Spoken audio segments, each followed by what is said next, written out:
اعوذ باللہ من الشیطان الرجیم، بسم اللہ الرحمن الرحیم۔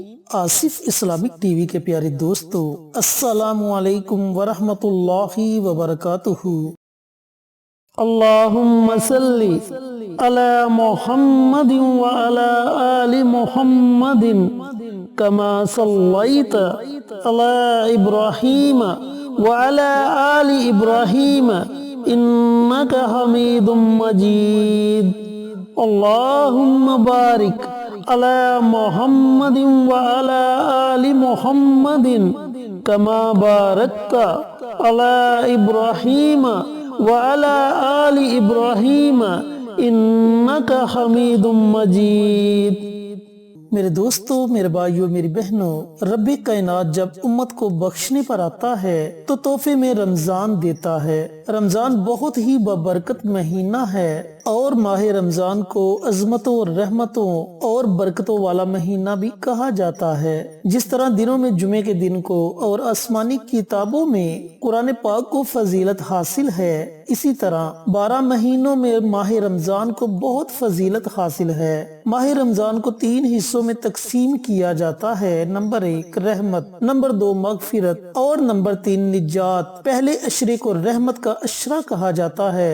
اللہ تعالیٰ فرماتا ہے کوئی مانگنے والا میں اس پر رحمتوں کی انتہا کر دوں۔ اے بندے تو مانگ تو صحیح، تو میری رحمت کا طلبگار تو بن، میں تجھ پر اپنی رحمت کو برسا دوں گا۔ تو پیارے دوستو، پیارے بھائیوں، پیاری بہنوں، ہمیں اللہ رب العزت سے یہ دعا مانگنی چاہیے، اے میرے رب مجھے بخش دے، مجھ پر رحم فرما دے، بے شک تو بہتر رحم فرمانے والا ہے۔ اسی طرح دوسرے عشرے کو مغفرت کا عشرہ کہا جاتا ہے۔ اللہ پاک فرماتا ہے کہ اے بندے تو مغفرت مانگ تاکہ میں تجھے بخش دوں، تو اپنی خطاؤں کی معافی مانگ، بے شک میں ہی تجھے بخشنے والا ہوں۔ تو دوستو، ہمیں دوسرے عشرے میں مغفرت طلب کرنی چاہیے، بے شک میرا رب بخشنے والا اور ہر چیز پر قادر ہے۔ ہمیں یہ دعا مانگنی چاہیے، میں اللہ سے اپنے گناہوں کی بخشش مانگتی ہوں یا مانگتا ہوں جو میرا رب ہے، اور اسی کی طرف رجوع کرتا ہوں یا کرتی ہوں۔ اور اسی طرح تیسرا عشرہ نجات کا عشرہ کہلاتا ہے۔ اس عشرے میں اللہ پاک ہمیں مصیبتوں، بلاؤں اور پریشانیوں سے نجات دلاتا ہے۔ اگر ہم سچے دل سے توبہ کریں تو وہ رب توبہ قبول کرتا ہے۔ رسول اللہ صلی اللہ علیہ وآلہ وسلم کا ارشاد مبارک ہے کہ جس نے ایمان کے ساتھ اور ثواب کی نیت سے رمضان کے روزے رکھے، اس کے گزشتہ سارے گناہ معاف کر دیے جائیں گے۔ ہمیں یہ دعا مانگنی چاہیے، اے اللہ بے شک تو معاف کرنے والا ہے، معاف کرنے کو پسند کرتا ہے، بس تو ہمیں معاف فرما دے۔ اللہ پاک فرماتا ہے اے بندے تو رمضان میں روزہ رکھ، بے شک روزہ دار کے لیے 2 بڑی خوشیاں ہیں، جسے رسول اللہ صلی اللہ علیہ وآلہ وسلم فرماتے ہیں کہ روزہ دار کے لیے 2 خوشیاں ہوتی ہیں۔ ایک اس وقت جب وہ افطار کرتا ہے تو خوشی محسوس کرتا ہے، اور دوسرا جب وہ اپنے رب سے ملاقات کرے گا تو روزے کا ثواب دے کر خوش ہو جائے گا۔ ایک دوسرے مقام پر رسول اللہ صلی اللہ علیہ وآلہ وسلم نے فرمایا کہ جس نے اللہ کی رضا کے لیے روزہ رکھا گویا اس نے اللہ کو پا لیا۔ اللہ رب العزت فرماتا ہے کہ بندوں کو اس کی نیکیوں کے بدلے جنت دی جائے گی، مگر روزہ دار کے لیے صرف اللہ ہے۔ اسی طرح ایک اور مقام پر رسول اللہ صلی اللہ علیہ وآلہ وسلم نے فرمایا جو ایک دن کا روزہ اللہ کی رضا کے لیے رکھے، اللہ اس بندے اور جہنم کے درمیان خندق بنا دے گا۔ تو دوستو، میرے بھائیوں، میری بہنوں، ماہ رمضان کے شروع ہوتے ہی شیاطین کو زنجیروں سے جکڑ دیا جاتا ہے، جہنم کے دروازے بند کر دیے جاتے ہیں اور جنت کے دروازے کھول دیے جاتے ہیں۔ اتنی زیادہ فضیلت ہے رمضان کے مہینے کی، اور اس مہینے میں اللہ رب العزت ایک نیکی کا اجر 70 گنا بڑھا دیتا ہے۔ یعنی کہ اگر آپ ایک مرتبہ قرآن پاک کو پڑھیں گے، قرآن پاک کی تلاوت کریں گے، تو آپ کو 70 مرتبہ قرآن پاک پڑھنے کا ثواب ملے گا۔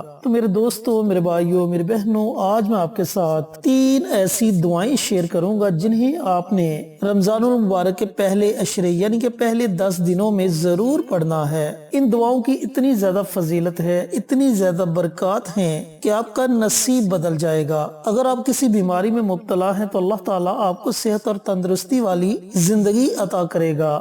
اگر تو آپ رزق کی وجہ سے پریشان ہیں تو اللہ تعالیٰ آپ کے لیے وسیلہ پیدا کر دے گا اور آپ کی رزق کی پریشانی ختم ہو جائے گی۔ اگر اولاد کی پریشانی ہے تو اللہ تعالیٰ آپ کو نیک اولاد سے نوازے گا۔ اس کے علاوہ بھی آپ کو اس عمل کے بہت زیادہ فائدے ہوں گے۔ چینل پر نئے آنے والے دوستوں سے گزارش ہے کہ چینل کو سبسکرائب کر کے ساتھ گھنٹی کے بٹن کو دبا کر آل نوٹیفیکیشن پر کلک کر دیں تاکہ میری ہر نئی آنے والی ویڈیوز کی اپڈیٹ آپ تک بر وقت پہنچتی رہے۔ جزاک اللہ۔ میرے دوستوں، میرے بھائیوں، میری بہنوں، عمل کرنے کا طریقہ کار اچھی طرح سن لیں اور سمجھ لیں کہ اس عمل کو آپ نے کرنا کس طریقے سے ہے۔ یہ عمل آپ نے یکم رمضان سے شروع کرنا ہے اور 10 رمضان تک اس عمل کو آپ نے جاری رکھنا ہے۔ 3 دعائیں ہیں جن کی آپ نے روزانہ ایک تسبیح پڑھنی ہے، یعنی کہ 100 مرتبہ آپ نے ان تینوں دعاؤں کو پڑھنا ہے، مگر 100 کی تعداد علیحدہ کر کے پڑھنی ہے، یعنی کہ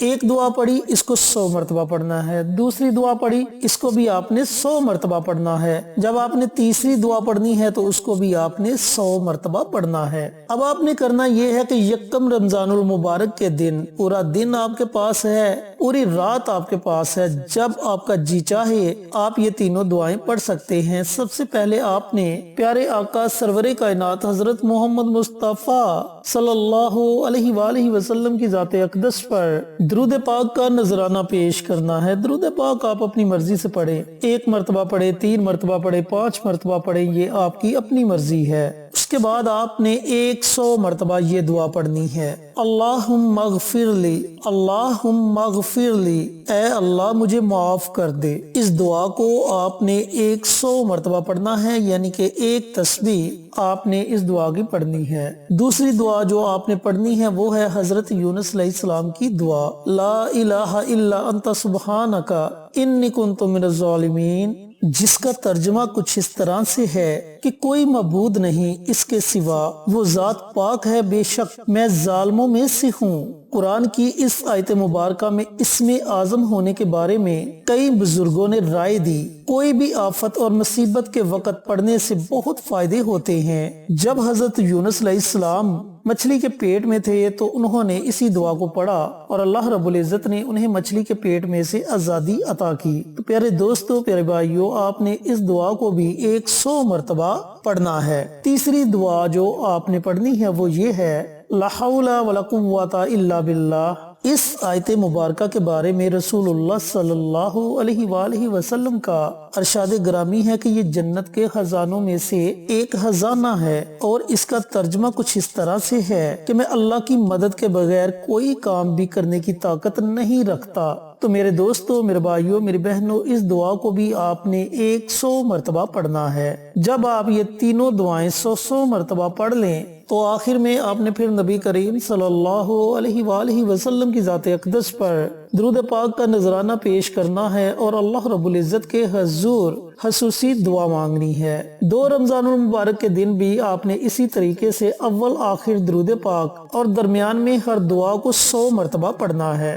اسی طرح مسلسل 10 دنوں تک آپ نے اس عمل کو جاری رکھنا ہے، پھر دیکھیں انشاءاللہ آپ کی حاجتیں بھی پوری ہوں گی، آپ کی پریشانیاں بھی ختم ہوں گی، آپ کے گھر سے رزق کی تنگ دستیاں بھی دور ہو جائیں گی، آپ کی اولاد بھی نیک اور فرما بردار ہوگی اور آپ کے کام میں آئی ہوئی ہر رکاوٹ ختم ہو جائے گی انشاءاللہ۔ اللہ رب العزت سے دعا گو ہوں کہ اللہ پاک رمضان المبارک کے پہلے عشرے میں یہ تینوں دعائیں مجھے بھی، میرے تمام بھائیوں کو، میری تمام بہنوں کو پڑھنے کی توفیق عطا فرمائے اور صدقہ جاریہ سمجھ کر دوسروں کے ساتھ شیئر کرنے کی توفیق عطا فرمائے، آمین۔ انشاءاللہ پھر کسی نئی ویڈیو کے ساتھ اچھے وظائف کے ساتھ آپ کی خدمت میں حاضر ہوں گے، تب تک کے لیے اجازت دیں۔ السلام علیکم ورحمۃ اللہ وبرکاتہ۔